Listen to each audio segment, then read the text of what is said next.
My grandmother used to say, "You can't be autistic, there's nothing wrong with you." Is she right? SBS Dateline in Australia recently released a 30-minute documentary called America's Autism Wars. I'll tell you a bit more about that in a minute, but it raised some very important issues, and so this video today will unpack that further. As we'll see, the so-called autism wars have very little to do with autism and everything to do with politics. In fact, as we'll see, a lot of it is an inevitable consequence of economic inequality. It's just that autism is the battlefield, and we, the autistic community, are constantly caught in the crossfire. To many, it feels like madness, but it's not madness, it's very predictable. So not only will you clearly see what's going on, but I'll also give you some very concrete ways to respond. There are a lot of things dividing society at the moment, so if you want to help heal those divisions, keep watching. Hi everyone, Paul Micallef here from Autism from the Inside. I make weekly videos sharing the human side of autism, so make sure you hit subscribe to get the latest content. Perhaps instead of explaining, let me just jump straight into an example. Imagine a mother believes the latest political rhetoric that autism is an epidemic destroying families. Having just received a diagnosis for her child, she says, "Oh no, my son has autism. It's such a tragedy. It must have been the Tylenol or maybe some other toxin. Please, I'm desperate to find a cure. I just want my baby back. Can anyone help?" So pause for a minute and imagine how you might respond to this situation. I mean, literally pause the video and take a minute to think about it. Imagine you literally met this mother in person. She's sitting in front of you, very upset. What do you say? Let's look at one common response she might hear from autistic advocates. Autism is not a disease, it's a different way of being. It's not caused by Tylenol or other toxins. There's no cure because it's a natural part of human evolution. Stop saying it's a tragedy. Look at all these successful autistic people in the world.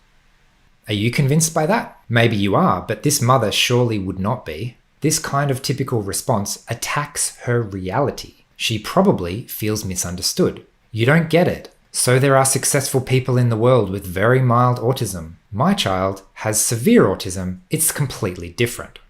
If we evoke a narrative that she doesn't believe, she is immediately alienated. And from now on, we're arguing, not about facts, but about the basic narrative. So let's try again. Put yourself in her shoes and imagine you'd receive the following response instead. "Wow, that sounds really tough. You and your family must be really struggling right now to come to terms with such a shocking diagnosis. Thankfully, I've got good news for you. There's no cure, but there is hope. You want your child to go to school, make friends, get a job, find a partner, and even live independently one day, right? I've got very good news for you. All those things are possible, and there's no drugs involved either. We've discovered how autistic brains work, and we know how to support them to thrive. The key, do you want to hear it, is learning from first-hand experience of autistic adults." A little bit different, right? The message is still the same. There's no cure, listen to autistic adults. But the argument meets her on her own terms and does not try to radically change the underlying narrative. Ultimately, the love a mother has for her child is her driving force, even if that force ends up being pointed in a harmful direction. Have a listen to what this self-proclaimed warrior mom has to say about her own reasons for choosing the path that she did. So why did you seek out those sorts of alternative treatments rather than go down a more conventional path? Because to me, I know deep down that God didn't make a mistake. She believes that her perfectly healthy baby developed autism after being exposed to some kind of toxin. What if, instead of saying, "You're wrong, your child was born with autism," which she would interpret to mean your child is broken and God made a mistake, what if instead we said, "You're right, God didn't make a mistake. Your child is not broken. Your child is uniquely special. God made him on purpose for a reason, so let's help him be fully himself so he can embrace his God-given potential."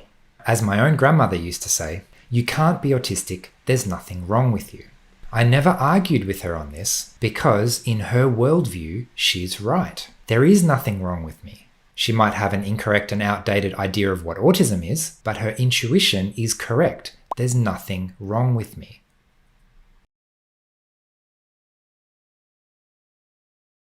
So we might come back and look a little bit closer at what's behind these kind of messages and how to meet people where they're at so that they can actually hear you instead of just fighting and causing more division. But let's take a bit of a step back and look at where all this comes from in the first place. The 30-minute Autism Wars documentary I mentioned follows an autistic mother with her 2 autistic children, as well as the self-proclaimed warrior mum we saw earlier, who literally wrote a book by that title. If you're interested, I definitely recommend watching the whole thing. I think they did a good job of trying to stay as neutral as possible, which means if you're hoping for a piece of advocacy with a powerful message, you'll be disappointed, but it does shed a lot of light on what's going on beneath the political rhetoric. If you're watching this video, I probably don't need to explain the harm caused when high-ranking US politicians refer to autism as an epidemic that's destroying families. But there are many people, well-intentioned, kind-hearted people who genuinely don't see this. How then can we speak to someone who does believe this rhetoric and start to heal that division? Let's get systematic. What's the goal? End the autism war. How do you end a war? Well, win, obviously, right? Wrong. You don't win a war by making your enemy surrender. Even if you succeed in doing that, you've just created for yourself a permanent enemy. The opposite of war is peace, and peace comes not from destroying your enemies, because violence begets violence, but instead by healing the division that caused you to be enemies in the first place. So where is this division coming from? This is where the documentary is extremely instructive. If we take the time to stop and listen to the warrior mum from before and try to look past all the scientific inaccuracies, we can see that she has a very deep-seated distrust of conventional medicine. In fact, when a doctor told her, "Your son has autism," she heard, "We think your son was born defective," and she absolutely refused to believe it. I know deep down that God didn't make a mistake. The rest of her beliefs make perfect sense as a follow-on from that. Western medicine must be wrong. We know autism runs in families, that's pretty obvious, so there must be a pre-genetic component. I honestly don't believe that children in general are born with autism. Because that would make them broken, and God doesn't make mistakes. Instead, I believe that they're born with pre-genetic dispositions that can expose them to environmental toxins, causing a reaction or a regression.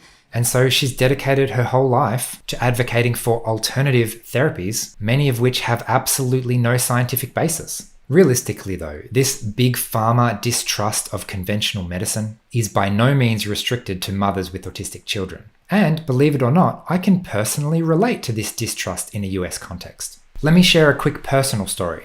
I lived in the US for a year on a work secondment in Seattle, and naturally, my employer handled my health insurance, which meant that every time I needed to see a doctor or even make a hospital visit, which I had to do repeatedly after a snowboarding accident, I never paid a cent. I didn't even see a bill. Amazing, right? Except, why did it leave me with an icky feeling? I actually really didn't like it.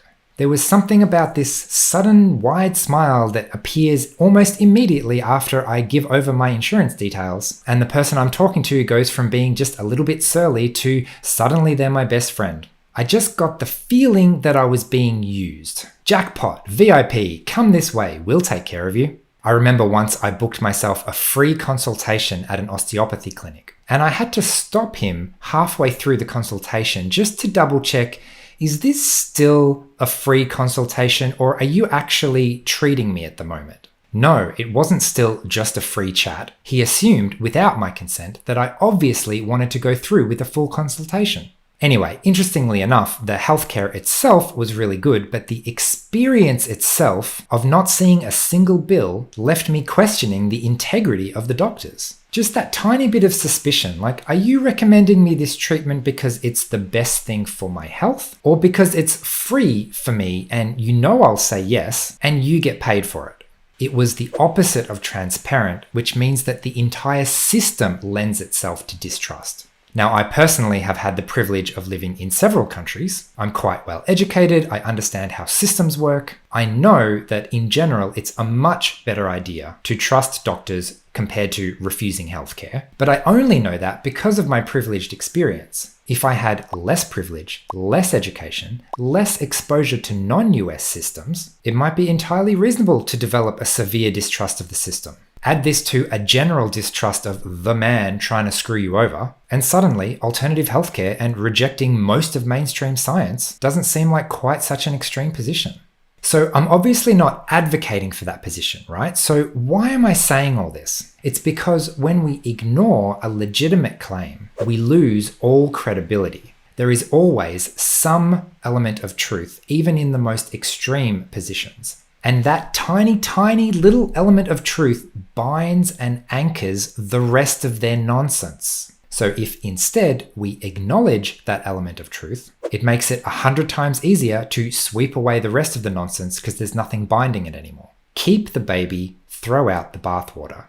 If we forget step 1, make sure the baby's safe, then we're going to have a very hard time with step 2, throw out the bathwater, because they won't let it go. Their precious baby is inside that rancid bathwater.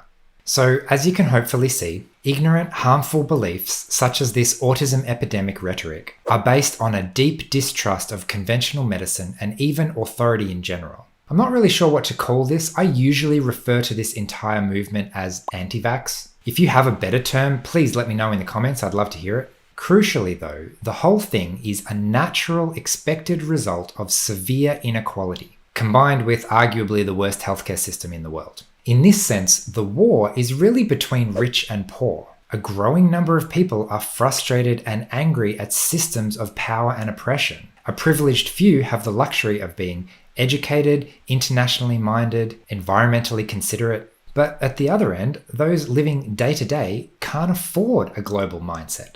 In a way, this is expected in every society, it's just greatly amplified by inequality. Or to be more specific, insecurity. Now, it's obviously not so black and white, but maybe you get the idea. Looking for the element of truth, can you recognize any aspects of this extremely oversimplified pattern I've just outlined?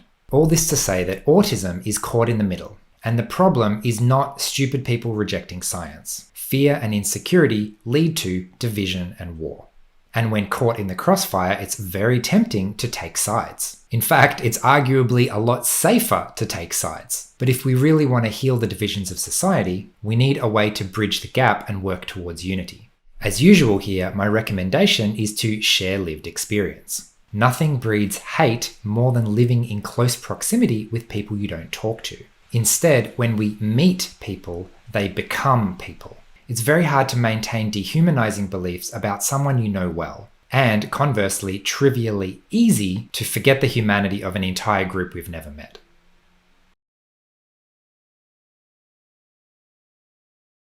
So finally, I'm going to leave you with a few more arguments that work with the warrior mum anti-vax narrative, not against it. This might sound counterintuitive, but if my argument presupposes a trust in science or authority, it's dead in the water before it even leaves my mouth. Instead, let's keep things simple and speak our truth.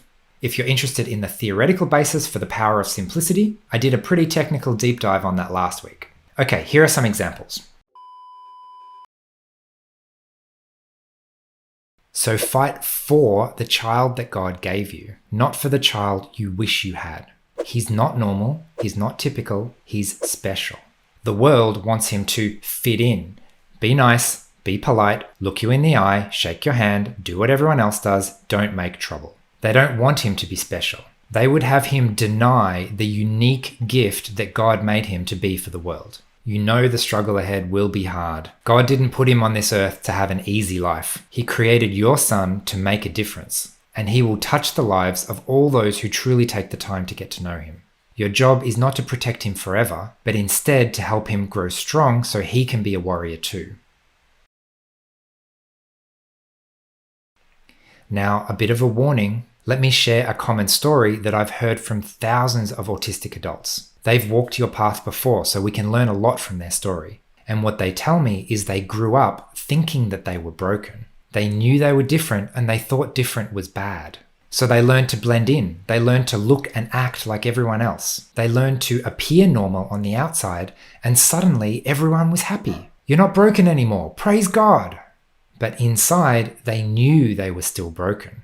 And they lived their whole life believing that, keeping it a secret, thinking as long as I act normal, no one will know. And then one day they discovered, I'm not broken, I'm autistic. I'm not normal, I'm special.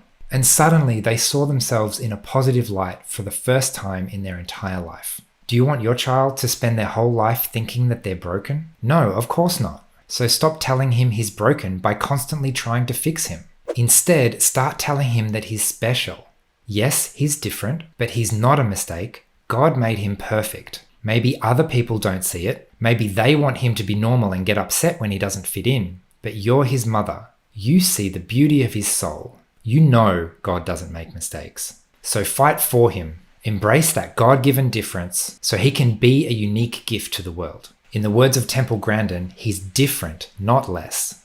And as his mother, you're in a unique position to fight for that difference to be valued and included in society. And by the way, listen to autistic adults who have been there before. Anyway, you get the idea. You may have noticed a significant amount of God talk. That was the number one reason that this woman gave for her entire life's work. Any argument that goes against her entire worldview and belief structure would be instantly rejected out of hand. Instead, we want to show that embracing autism, loving her son, fighting for inclusion, it's all aligned with her worldview. And that way, at the end of the day, we still have different worldviews, but suddenly we're on the same team fighting for the same thing.